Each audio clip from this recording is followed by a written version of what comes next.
नमस्कार दोस्तों, 19 फरवरी 2022 की daily news analysis current affairs discussion में आपका स्वागत है। आज कौन कौन सी इंपॉर्टेंट न्यूज़ है?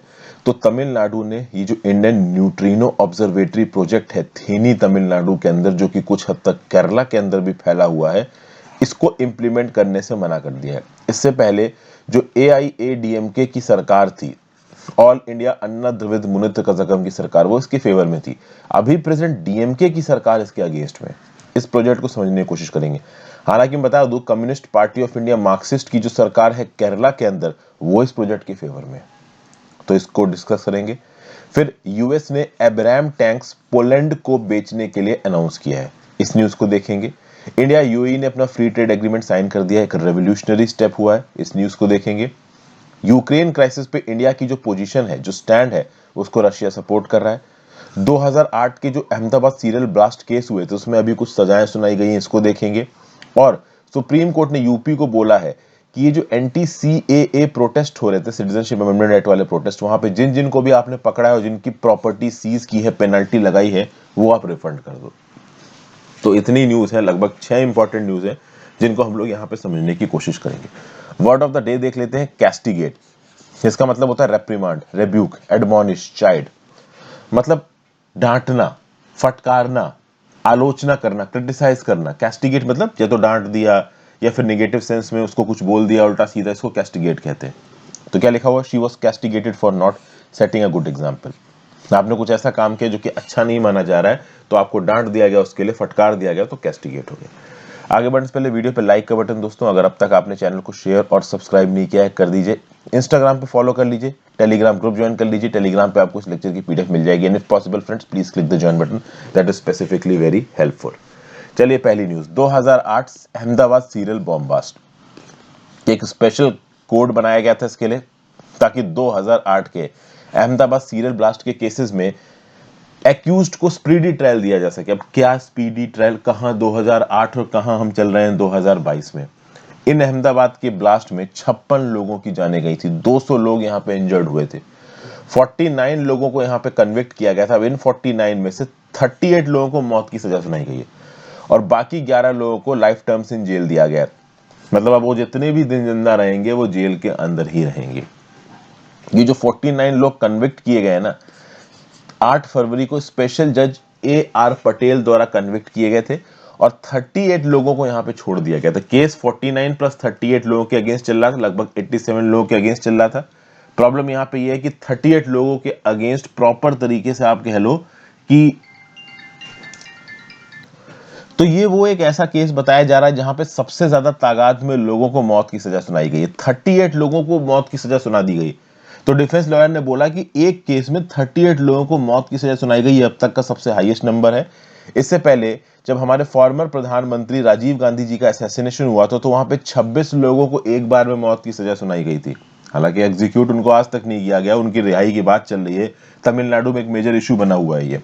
ओके, अच्छा, यहां पे जो डेथ सेंटेंस दिया गया वो दिया गया IPC सेक्शन 302 के अंदर और सेक्शन 120B के अंदर। सेक्शन 120B क्रिमिनल कॉन्स्पिरेंसी का है इंडियन पिनल कोड का, और सेक्शन 302 मर्डर का है। और अनलॉफुल एक्टिविटीज प्रिवेंशन एक्ट के प्रोविजंस के अंदर भी इनको यहां पे सजा सुनाई गई है। तो 49 लोगों को कन्विक्ट किया गया। कन्विक्ट किया गया मतलब कोर्ट में खड़े होकर जज ने बोला यू आर गिल्टी। और 38 लोगों का क्राइम इतना बड़ा था कि मौत की सजा, और 11 लोगों का क्राइम इतना बड़ा था कि पूरी जिंदगी अब तुम जेल में रहोगे। इन 49 में से 48 लोगों के ऊपर 2.85 लाख का फाइन लगाया गया और एक के ऊपर 2.88 लाख का फाइन लगाया गया। अच्छा, ब्लास्ट में जिन लोगों की मौत हुई थी उनके किन को 1 लाख का हर्जाना, जो लोग सीरियसली इंजर हुए थे उनको 50,000 का हर्जाना, जिनको माइनर इंजरीज हुई थी उनको 25,000 का हर्जाना। ठीक है ना भाई। 49 लोगों को जब कन्विक्ट किया गया तो इसमें से एक student Islamic movement of India का फॉर्मर लीडर भी है जिसका नाम है सफदर नागौरी। 28 लोगों को यहां पे एक्विट कर दिया गया, मतलब उनको छोड़ दिया गया। क्यों छोड़ दिया गया? क्योंकि उनके खिलाफ प्रॉपर तरीके से आप कह लो इल्जाम प्रूव नहीं हो पाए। 16 लोगों को बेनिफिट ऑफ डाउट दिया गया। बेनिफिट ऑफ डाउट मतलब कि उनके खिलाफ जो एविडेंस था वो इतना ज्यादा क्लियर नहीं था कि उनको उठा के आप जेल में डाल दो। और उनके फेवर में एक बात और भी गई कि ये लोग 13 साल से ऑलरेडी जेल में बंद है। तो जब 13 साल से जेल में बंद हो और बेनिफिट ऑफ डाउट आपके फेवर में जा रहा है, प्रॉपर तरीके से क्राइम आपके अगेंस्ट प्रूव नहीं हो रहा है, तो ओवरऑल उनको यहां पे छोड़ दिया जा रहा है। समझ गए? तो ये ओवरऑल एक फाइनल डिसीजन निकल के आया है। डिसीजन आ तो गया है, अच्छी बात है, लेकिन बहुत लेट है, इतना लेट होना नहीं चाहिए। केस क्या था? 26 जुलाई 2008 का काला दिन, अहमदाबाद की बहुत सी जगहों पे साइमल्टेनियसली बम ब्लास्ट हुए। ठीक है, state government run civil hospital में, अहमदाबाद की municipal corporation run LG hospital में, पार्क्ड बाइसिकल, कार्स, बसेस, इन सब में एकदम से बम फटे, 56 लोगों की मौत हो गई। और ओवरऑल ये जो पूरा का पूरा इवेंट था, ये शुरू हुआ था 2002 में। 2002 में रिलीजियस राइट्स हुए थे अहमदाबाद के अंदर। इन रिलीजियस राइट्स में 1000 लोगों की मौत हुई थी, हिंदू मुस्लिम्स दोनों। और ये रिलीजियस राइट्स की वजह क्या थी? तो हुआ ये था कि 59 हिंदूज से भरी हुई एक ट्रेन को कुछ मुस्लिम्स ने आग लगा दी, और ओवरऑल ये मुस्लिम्स अंदर जल के, ये हिंदूज अंदर जल के मर गए। ठीक है, तो 59 हिंदूज एक ट्रेन के अंदर थे, उस ट्रेन के दरवाजों को बंद कर दिया, उसके अंदर आग लगा दी, ये 59 हिंदूज जल के मर गए। इस पूरे के पूरे केस में 31 मुस्लिम्स को कन्विक्ट किया गया था क्रिमिनल कॉन्स्पिरेसी इन मर्डर के लिए। तो इसके बाद आप देखो कि अब जैसे ऐसा कोई एक कम्युनल इंसिडेंट होता है तो ऑब्वियस सी बात है उसका जवाब आना, और जवाब आया किस फॉर्म में? कम्युनल राइट्स के फॉर्म में। ओवरऑल ये जो 59 हिंदूज को मारा गया था ट्रेन फायर के अंदर, इसकी रिस्पॉन्सिबिलिटी क्लेम की थी इंडियन मुजाहिदीन ने। ओके, ये जो एक्सप्लोजन्स थे, अच्छा ये जो गुजरात राइट्स के 2002 के 6 साल बाद के जो एक्सप्लोजन्स थे, इनकी जो आप कह लो रिस्पॉन्सिबिलिटी क्लेम की थी इंडियन मुजाहिदीन ने। देखिए बात यहां पे ये है ना कि कभी कभी लोगों को लगता है हिंदू वर्सेस मुस्लिम्स का झगड़ा, ओवरऑल ज्यूज वर्सेस मुस्लिम्स का झगड़ा, इन झगड़ों में कुछ धर्म के लोग ये सोचते हैं कि वो इतने ताकतवर हैं कि वो दूसरे को मार देंगे, चाहे वो मुस्लिम धर्म के हो, हिंदू धर्म के हो, ज्यू के हो, कोई भी हो। लेकिन उनको ये नहीं पता कि कोई किसी को नहीं मार पाएगा। आज की डेट में ज्यूज की आबादी बहुत ज्यादा नहीं है, इसराइल में फैले हुए हैं, दुनिया भर में फैले हुए हैं, आबादी बहुत ज्यादा नहीं है, बट क्या ज्यूज खत्म हुए? जितना ज्यादा परसिक्यूट किया गया है ज्यू कम्युनिटी को, किसी कम्युनिटी को परसिक्यूट नहीं किया गया, और आज वो उतने ही खतरनाक है। इसराइल वाले उतने ही खतरनाक है, कुछ कर बर दो वो उड़ा ही देंगे तुमको। म्यूनिक नाम की एक मूवी देखना, उसमें आपको आइडिया लगेगा कि ज्यूज के अंदर किस हद तक अपने आप को बचाने के लिए एक जील है। तो धर्म के नाम पे मारा काटी में कुछ लोगों की मौत होती है, जैसे 56 लोगों की मौत हुई यहाँ ब्लास्ट में, 31 लोगों को ट्रेन के अंदर बंद करके मार दिया, उसके बाद 1000 लोगों की कम्युनल आप कह लो राइट्स में डेथ हो गई। तो ये एक एंडलेस साइकिल है जो हमेशा चलती रहेगी। धर्म के नाम की जो लड़ाई है, इसमें कुछ पॉलिटिशियंस अपना फायदा उठाएंगे, पाकिस्तान जैसे प्लेयर्स बैक एंड में इंडिया को इंटरनली डिस्टेबलाइज करने की कोशिश करेंगे, एंड में कुछ निकलने वाला नहीं है। Student Islamic movement of India की अगर बात करें, ये इस्लामिक फंडामेंटलिस्ट टेररिस्ट ऑर्गेनाइजेशन है। इसका काम ये है कि इंडिया को लिबरेट कर देंगे। कैसे लिबरेट कर देंगे? तो इसको एक लैंड ऑफ इस्लाम में बदल देंगे, इसको इस्लामिक कंट्री में बदल देंगे। ये टारगेट है student Islamic movement of India का। ये एक बैंड टेररिस्ट ऑर्गेनाइजेशन है, बना था अलीगढ़ उत्तर प्रदेश अप्रैल 1970 में। काम क्या है इसका? Liberation of India. इंडिया को बना देंगे दारुल इस्लाम, लैंड ऑफ इस्लाम, और जो भी कन्वर्ट हो जाएगा मुस्लिम धर्म के अंदर वो जिंदा बचेगा, नहीं तो दूसरे को मार देंगे। ये कुछ इस प्रकार का इनका व्यू पॉइंट है, और ऑब्वियस सी बात है इस प्रकार की व्यू पॉइंट सेटअप होने वाले नहीं है। जैसा कि मैंने बताया, कोई भी धर्म खत्म होने वाला नहीं है, चाहे कितना भी कोई आप कह लो आस लगा ले, मार ले, ठीक है ना। एक धर्म के लोगों को मारोगे वो पलट के तुमको मारेगा, फिर तुम पलट के मारोगे वो पलट के मारेगा, और ये साइकिल चलती रहेगी, खत्म कोई होने वाला नहीं है। आप खत्म हो जाओगे, ये धर्म नहीं खत्म होने वाले। जीएस पेपर 3 और जीएस पेपर 2 में ये पर्टिकुलर न्यूज आपको काम आएगी। नेक्स्ट न्यूज है return penalty asset seized after anti CA protest SC sells UP. देखिए आपको पता है कि सिटीजनशिप अमेंडमेंट एक्ट के अगेंस्ट जो प्रोटेस्ट हुए थे वो काफी तगड़े थे, यूपी में भी तगड़े प्रोटेस्ट हुए थे। अब इन प्रोटेस्ट के दौरान क्या हुआ, कई बार जो राइटर्स थे उन्होंने पब्लिक प्राइवेट प्रॉपर्टी को जला दिया। तो उत्तर प्रदेश की सरकार ने भी बोला कि भाई हम ला रहे हैं Uttar Pradesh recovery of damages to public and private property act 2020। मतलब जिन लोगों ने भी एंटी सीए प्रोटेस्ट में कुछ ना कुछ गड़बड़ की है उनको पकड़ के धरा जाएगा। सबसे पहले उनकी जो प्रॉपर्टी है वो अटैच कर ली जाएगी।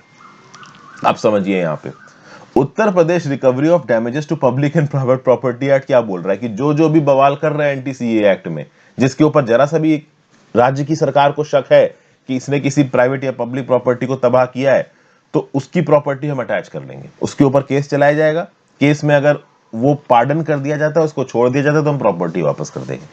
अब इस चक्कर में हुआ यह है कि उत्तर प्रदेश की सरकार ने बहुत सारे एंटी सीएए के जो प्रोटेस्टर्स हैं उनको अरेस्ट किया, उनकी प्रॉपर्टी को सीज कर लिया। अब यहां पे सुप्रीम कोर्ट ने उत्तर प्रदेश की सरकार से बोला है कि भाई ये जो प्रोटेस्टर्स थे जो सिटीजनशिप अमेंडमेंट एक्ट के अंदर प्रोटेस्ट कर रहे थे, इनकी जो प्रॉपर्टी आपने सीज की है, इनके ऊपर जो पेनाल्टी लगाई है वो वापस कर दो। सुप्रीम कोर्ट उत्तर प्रदेश की सरकार से बोल रहा है कि आप कंप्लेनेंट भी हो, एडजुडिकेटर भी हो, प्रोसिक्यूटर भी हो। ये किसने बोला? सुप्रीम कोर्ट के जज डीवाई चंद्रचूड़ और सूर्यकांत ने बोला। मतलब उत्तर प्रदेश की सरकार कंप्लेन फाइल कर रही है, उसी कंप्लेन को एडजुकेट भी कर रही है, प्रोसिक्यूट करके जो प्रॉपर्टीज इन लोगों की वो भी अटैच्ड कर ले रही है। यहां पे उत्तर प्रदेश की सरकार ने स्टेटमेंट क्या दिया कि उत्तर प्रदेश के एडिशनल डिस्ट्रिक्ट मजिस्ट्रेटों ने दिसंबर 2019 से अब तक 274 केसेस में एलिज्ड डिस्ट्रक्शन ऑफ पब्लिक प्रॉपर्टीज का ओवरऑल आप कह लो शो कॉज नोटिस इशू किया है। इस शो कॉज नोटिस को तो उत्तर प्रदेश सरकार ने विड्रॉ कर लिया, लेकिन अब आप समझो, ये जो पर्टिकुलर केसेस थे, इन पर्टिकुलर केसेस में लोगों के ऊपर अभी भी केसेस चलाए जा रहे हैं और इन केसेस के अंदर यह पता करने की कोशिश की जा रही है कि क्या इन लोगों ने सच में पब्लिक और प्राइवेट प्रॉपर्टी को नुकसान पहुंचाया था। इस पर्टिकुलर एक्ट के अंदर क्लेम्स ट्राइब्यूनल बनाए गए और ये क्लेम्स ट्राइब्यूनल इंडिविजुअल बेसिस पे इस बात को स्टडी कर रहे हैं कि इन लोगों ने प्रोटेस्ट करते वक्त क्या पब्लिक और प्राइवेट प्रॉपर्टी को डैमेज किया, और अगर डैमेज किया है तो उनकी प्रॉपर्टी सीज कर ली जाएंगी। अब अगर केस चल रहा है तो अभी भी कुछ लोगों की प्रॉपर्टी सीज कर ली गई है। तो सुप्रीम कोर्ट बोल रहा है कि यार तुम केस चल रहा है, पूरी तरीके से केस को एडजुडिकेट करो, उसके बाद प्रॉपर्टी सीज करो। अभी के लिए अगर केस एडजुडिकेट नहीं किया है तो प्रॉपर्टी जिसकी जिसकी तुमने सीज की, जिसके जिसके ऊपर पेनाल्टी लगाई, उसको वापस कर दो।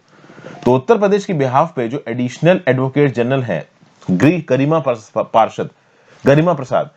प्रसाद ने सुप्रीम कोर्ट में बोला कि माई बाप, आप समझिए, हम यहां पे एक केस लड़ रहे हैं, आप अनजस्ट इनरिचमेंट की बात कर रहे हो।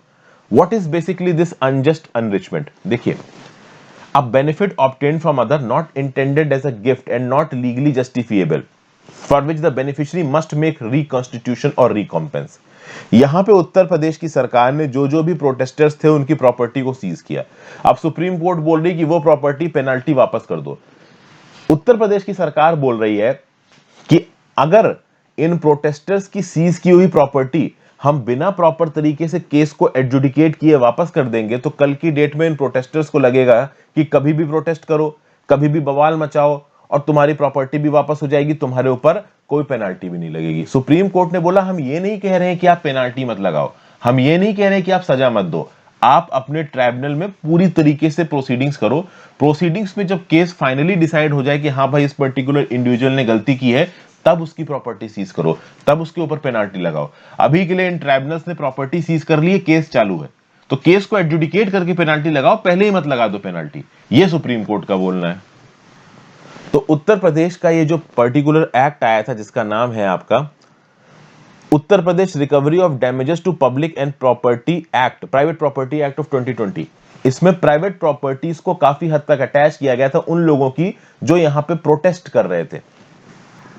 तो अभी के लिए तो सुप्रीम कोर्ट ने उत्तर प्रदेश को बोल दिया है कि भाई आप जितनी भी आपने पेनाल्टी लगाई, जितनी भी प्रॉपर्टी सीज की है, उसको वापस करो। उत्तर प्रदेश की सरकार से रिस्पांस आया कि सर देखिए इलेक्शन चल रहे हैं, मॉडल कोड ऑफ कंडक्ट लगा हुआ, अभी के लिए हम प्रॉपर्टी वापस नहीं कर सकते। सुप्रीम कोर्ट का यह बोलना है कि जो भी तुमने ट्राइब्यूनल लगाए हैं उनकी हियरिंग को जल्दी खत्म करो, केस को एडजुडिकेट करो, और अगर सच में किसी ने गलती की है तो उससे हर्जाना वसूलो। एकदम से आप प्रॉपर्टी अटैच करके बैठ गए हो, केस चालू है, ये सही नहीं है। जिसने गलती की है उससे हर्जाना लो, जिसने नहीं गलती की है उसको जाने दो, उसकी प्रॉपर्टी सीज करके रखोगे, अच्छी बात नहीं है। उत्तर प्रदेश की सरकार कह रही कि सर ये लोग बवाल मचाते रहते हैं, अपने की प्रॉपर्टी सीज की आपने छुड़वा दी तो कल की डेट में फिर सड़कों पर उतर के बवाल मचाएंगे, तो हम कैसे कंट्रोल करेंगे चीजों को। तो ये चालू है इस समय पे सुप्रीम कोर्ट और उत्तर प्रदेश की सरकार के बीच में। जीएस पेपर 2 में न्यूज आपको काम आएगी। नेक्स्ट न्यूज है, तमिलनाडु ने ये जो इंडियन न्यूट्रिनो ऑब्जर्वेटरी बन रही है थेनी में, इसको ना बोल दिया। तमिलनाडु की सरकार ने सुप्रीम कोर्ट में एफिडेविट फाइल किया कि हम नहीं चाहते कि Bodhi west hills Theni district of Tamil Nadu में ये इंडियन न्यूट्रिनो ऑब्जर्वेटरी बने। अगर ये बनती है तो पेगियार टाइगर रिजर्व को नुकसान पहुंचेगा, माथी केतन शोला नेशनल पार्क जो कि वेस्टर्न घाट्स है इसको नुकसान पहुंचेगा। ये जो प्रेजेंट साइट है केरला तमिलनाडु दोनों में फैली हुई है। अभी कुछ दिन पहले ही नेशनल टाइगर कंजर्वेशन अथॉरिटी ने नो ऑब्जेक्शन सर्टिफिकेट दे दिया इस प्रोजेक्ट को, मतलब एनटीसीए को कोई भी प्रॉब्लम नहीं इस प्रोजेक्ट से। लेकिन ओवरऑल अगर देखा जाए तो तमिलनाडु का जो फ्रेश एफिडेविट है वो साफ साफ बोल देता है कि नहीं भाई, तमिलनाडु की सरकार तो इस प्रोजेक्ट के फेवर में नहीं है। इस प्रोजेक्ट को institute of mathematical sciences, Tata institute of fundamental research दोनों सपोर्ट कर रहे हैं, केंद्र की सरकार तो सपोर्ट कर ही रही है। तमिलनाडु की राज्य की सरकार जो है इस समय पे दविद मुनित्र कजगम की और इनके जो अलायंस पार्टनर है मरुबालाराची डीएमके, ये दोनों ही इस प्रोजेक्ट के फेवर में नहीं है। लेकिन भारतीय जनता पार्टी जो कि केंद्र में है और communist party of India Marxist जो कि केरला में पावर में है, वो दोनों इस प्रोजेक्ट के फेवर में। इनका ये बोलना है कि देश में साइंटिफिक रिसर्च को बढ़ाना है तो इस प्रकार के प्रोजेक्ट लाने पड़ेंगे। तमिलनाडु की जो एडिशनल चीफ सेक्रेटरी है एनवायरमेंट, क्लाइमेट चेंज और फॉरेस्ट की सुप्रिया साहू, इन्होंने एफिडेविट फाइल किया तमिलनाडु की सरकार के बिहाफ पे और ये बोला कि भाई अगर ये प्रोजेक्ट इंप्लीमेंट होता है तो हार्ड और कंपोजिट रॉक्स की ब्लास्टिंग करनी पड़ेगी, ठीक है ना। लगभग 6 lakh cubic metres of charnockite rock को हिली रीजन में ब्लास्ट करके हटाना पड़ेगा।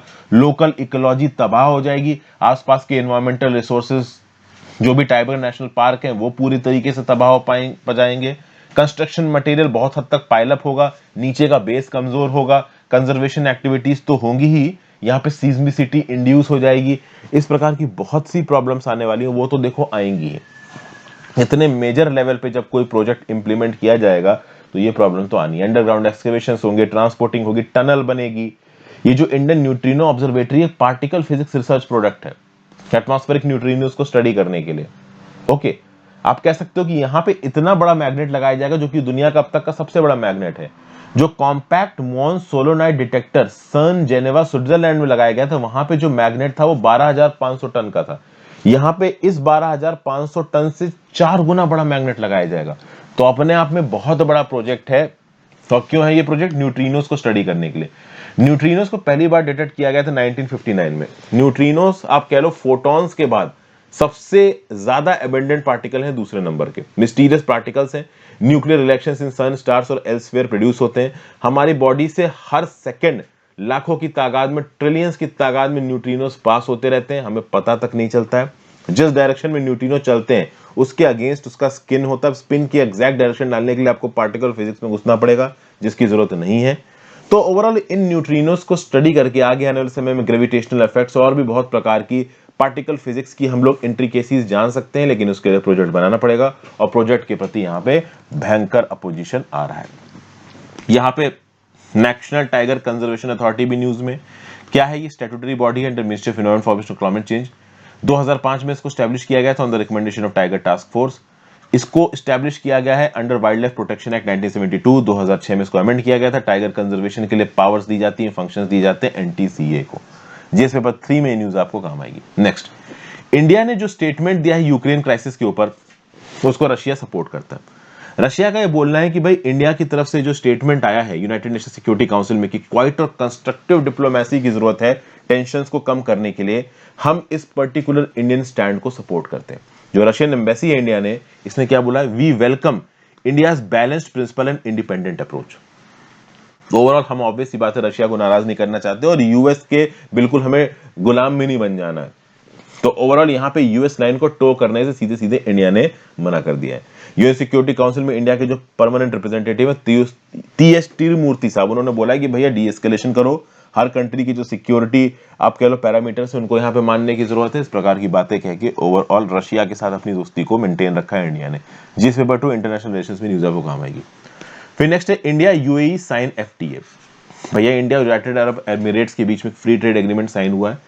इससे 80% ऑफ गुड्स के ऊपर टैरिफ कम होंगे और 90% ऑफ जो इंडियन एक्सपोर्ट्स हैं टू द यूएई, उनके ऊपर यूएई के अंदर इंपोर्ट ड्यूटी नहीं लगाई जाएगी। देखिए ये जो एग्रीमेंट है ये अगले 60 दिनों में इफेक्ट में आ जाएगा और हमारा टारगेट ये है कि अगले 5 सालों में यूएई के साथ हमारा बायलैटरल ट्रेड $100 बिलियन का हो, जो कि अभी लगभग $60 बिलियन है। इसलिए जो कॉम्प्रिहेंसिव इकोनॉमिक पार्टनरशिप एग्रीमेंट अभी के लिए साइन हुआ है, इसको एक ट्रेडमार्क आप कह लो, एक लैंडमार्क स्टेप कहा जा रहा है। ट्रेडमार्क गलत बोल दिया, लैंडमार्क स्टेप कहा जा रहा है। साइन किया गया commerce and industry minister Piyush Goyal India की तरफ से और यूएई की मिनिस्टर ऑफ इकोनॉमी अब्दुल्ला बिन तौक अलमारी की तरफ से। 88 दिन का यहाँ पे नेगोशिएशन हुआ, वाइड एरे ऑफ गेम्स, और अभी भी सीपा में और भी बहुत से आप कह लो इंप्रूवमेंट्स हो सकते हैं। अभी के लिए एग्रीमेंट में goods, services, rules of origin, custom procedures, government procurement, intellectual property rights, e commerce, सब कुछ यहाँ पे इन्वॉल्व है। ठीक है भाई, तो 98% ऑफ द एक्सपोर्ट्स और 90% of the imports from UAE, तो यूएई से जो 90% गुड्स इंडिया के अंदर आ रहे हैं उनके ऊपर ड्यूटी बहुत कम होने वाली है। हमारे 98% एक्सपोर्ट्स जो कि इंडिया के बाहर जा रहे हैं उनके ऊपर यूएई के अंदर पहुंचने पे ड्यूटी कम होने वाली है। इलेक्ट्रॉनिक गुड्स हो, केमिकल्स हो, पेट्रोकेमिकल, सीमेंट हो, सिरामिक हो, मशीनरी हो, ये सब चीजें कहीं ना कहीं ओवरऑल बेनिफिशियल होने वाली हैं दोनों ही देशों के लिए। ओके, यूएई ने बोला कि ठीक है भाई, यूएई का मार्केट एक्सेस और यूएई के प्रोडक्ट्स के लिए इंडिया का मार्केट एक्सेस, दोनों चीजों को यहाँ पे सॉर्ट आउट किया गया है। और यूएई में जो हमारे प्रोडक्ट्स पहुंचेंगे वो आराम से गल्फ कोऑपरेशन काउंसिल की बाकी कंट्रीज जैसे कि सऊदी अरेबिया, कुवैत, कतर, यहां तक भी पहुंच जाएंगे। और यूएई के थ्रू डेफिनेटली हम लोग वेस्ट एशियन कंट्रीज, अफ्रीका और यूरोप के कुछ पार्ट्स के साथ भी अपनी इकोनॉमिक रिलेशनशिप और ट्रेड को बढ़ाने की कोशिश करेंगे, क्योंकि यूरोप के साथ हमारा अभी कॉम्प्रिहेंसिव इकोनॉमिक पार्टनरशिप एग्रीमेंट हुआ नहीं है। अगर सब कुछ सही रहा तो अगले 1-2 साल के अंदर हो सकता है, लेकिन अभी के लिए नहीं है। तो अभी के लिए हम लोग यूरोप का एक्सेस यूएई के थ्रू ले सकते हैं, क्योंकि यूएई के कुछ एग्रीमेंट्स हैं यूरोप के साथ। GS paper 2 bilateral agreements involving India's interest में आपको काम आएगी। और आज की आखिरी न्यूज, यूएस ने अनाउंस किया है कि वो एब्राम टैंक्स प्रोवाइड करेंगे पोलैंड को। देखिए, अगर आप नक्शा देखोगे, नक्शे से थोड़ा आपको आइडिया लगेगा। ये पोलैंड नजर आ रहा है, इसकी जो ईस्टर्न बाउंड्री है ये है यूक्रेन के साथ। तो यूक्रेन के साथ एक बड़ी बाउंड्री है पोलैंड की, और बेलारस के साथ बाउंड्री है, और बेलारस की रशिया के साथ बाउंड्री। हालांकि रशिया की एक छोटी सी बाउंड्री यहाँ पे किसके साथ है, पोलैंड के साथ भी है। ठीक है, अब ये जो बेलारस है, इस बेलारस के अंदर बहुत सारे रशियन ट्रूप्स ऑलरेडी स्टेशनड है, और पोलैंड की बाउंड्री से लगभग 321 किलोमीटर के अंदर ये रशियन ट्रूप्स खड़े हुए हैं। तो यूएस ने भी अपने बहुत से ट्रूप्स पोलैंड के अंदर डिप्लॉय कर दिए। पोलैंड का अगर आप नक्शा देखोगे तो कौन कौन सी बाउंड्रीज लगाता है, रशिया के साथ, लिथुआनिया के साथ, बेलारस के साथ, यूक्रेन के साथ, फिर स्लोवाकिया के साथ, चेक रिपब्लिक के साथ, जर्मनी के साथ यहाँ पे बाउंड्री लगती है पोलैंड की। पोलैंड एक लैंडलॉक कंट्री नहीं है, इसके पास बाल्टिक सी का एक्सेस है। तो पोलैंड को अब्राम टैंक बेच रहा है कौन, यूएस। क्योंकि अब ऑब्वियस सी बात है, कल की डेट में पोलैंड के बॉर्डर के पास अगर बेलारस में रशियन सोल्जर्स कुछ भी अगड़म बगड़म करते हैं तो पहले पोलैंड यहां पे तैयार रहना चाहिए ओवरऑल क्राइसिस को झेलने के लिए। अच्छा, एक और प्रॉब्लम है, यूक्रेन के अंदर अगर वॉर छिड़ता है तो यूक्रेन से बड़ी तादाद में जो माइग्रेंट्स से रिफ्यूजीज हैं वो पोलैंड की तरफ भागेंगे। तो एकदम से जब रिफ्यूजी इन्फ्लक्स होगा तो यहाँ पे मैन पावर चाहिए इस इन्फ्लक्स को संभालने के लिए, इसलिए भी बहुत सारे यूएस सोल्जर्स को पोलैंड में यहाँ पे डिप्लॉय किया गया।